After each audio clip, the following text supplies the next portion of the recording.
પાટણ જિલ્લાના સમી તાલુકાના બાસપા ગામ ખાતે ઠાકોર સમાજ દ્વારા સદારામ લાઇબ્રેરીનું મહત્વનું ઉદ્ઘાટન કરવામાં આવ્યું હતું. ઠાકોર સમાજના બાળકોને અભ્યાસ કરી અને સારું શિક્ષણ પ્રાપ્ત કરી શકે તેની માટે રાધનપુર વિધાનસભાના ધારાસભ્ય લવંગજી સોલંકી અને અલ્પેશ ઠાકોર અને મંત્રી સૌરભજી ઠાકોર, જિલ્લા પંચાયતના પ્રમુખ હેતલબેન ઠાકોર અને ઠાકોર સમાજના અન્ય અગ્રણીઓની ઉપસ્થિતિની અંદર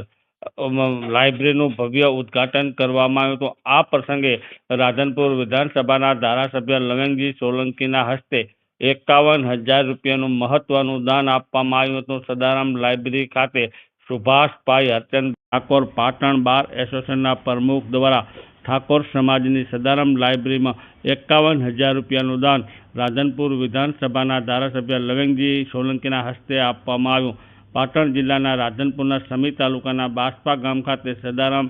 લાઇબ્રેરી ભવ્ય ઉદ્ઘાટન પ્રસંગે ઉપસ્થિત રહી 51,000 રૂપિયાનું મહત્વનું દાન આપતા સુભાષભાઈ હરચંદજી ઠાકોર, જે પાટણ બાર એસોસિએશનના પ્રમુખ છે અને ઠાકોર સમાજના યુવા અગ્રણી છે અને સમી તાલુકાના ગોધાણા ગામના વતની છે અને રાધનપુર ખાતે પણ તેમનો પરિવાર રહે છે અને પાટણ ખાતે પણ તેમનો પરિવાર છે અને હર હંમેશા માટે સેવાકીય અને દાનની સરવણી વહેરાવતા સુભાષભાઈ દ્વારા આજે પણ મહત્વનું 51,000 રૂપિયાનું દાન આપવામાં આવ્યું હતું.